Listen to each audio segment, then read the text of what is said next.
Est-ce que le continent lui-même, l'Afrique, reconnaît quand même posséder même cette culture-là? Mais je ne peux pas insulter les Africains en disant que personne n'a science. Mais ce que je peux dire, c'est que il y a des intérêts individuels qui font qu'on piétine notre culture. Les intérêts individuels, les Occidentaux l'ont compris et c'est pourquoi ils nous ont balancé la démocratie sous les pieds. La démocratie, elle veut tout mettre à plat. C'est-à-dire, elle est venue d'abord pour détruire. Parce que quand on parle de partis politiques, tout en sachant qu'en Afrique, nous sommes des ethnies, il y a des pays de 70 ethnies, de 100 ethnies. Alors, si on doit faire des élections, c'est des élections ethniques, c'est des élections de partis. On sait très bien que dans ce méli-mélo, on ne va jamais s'entendre. Ensuite, on nous a donné pour détruire nos valeurs. Au nom de la démocratie, un président, quand on parle de bonne gouvernance, voilà par exemple, il doit inscrire l'homosexualité, il doit inscrire l'homme et la femme sont égaux, il doit inscrire, comment on appelle, en fait, tout ce qu'on... Parce qu'on veut un autre monde, un nouvel ordre mondial où on ne parle pas de Dieu, on ne parle pas des religions. Je ne suis pas là à dire qu'il faut marcher dans les religions, mais je veux dire qu'il faut avoir des valeurs spirituelles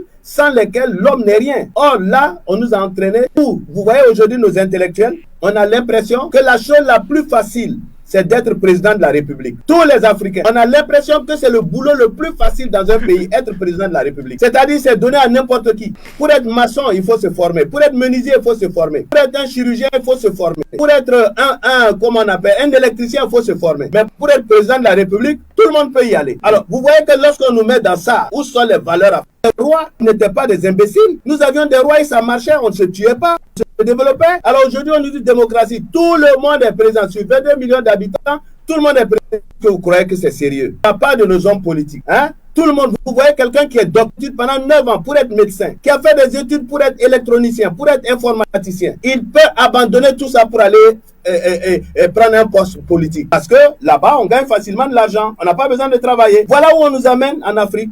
Ça occupe tout le monde, on bavard, tout le monde veut manger dedans.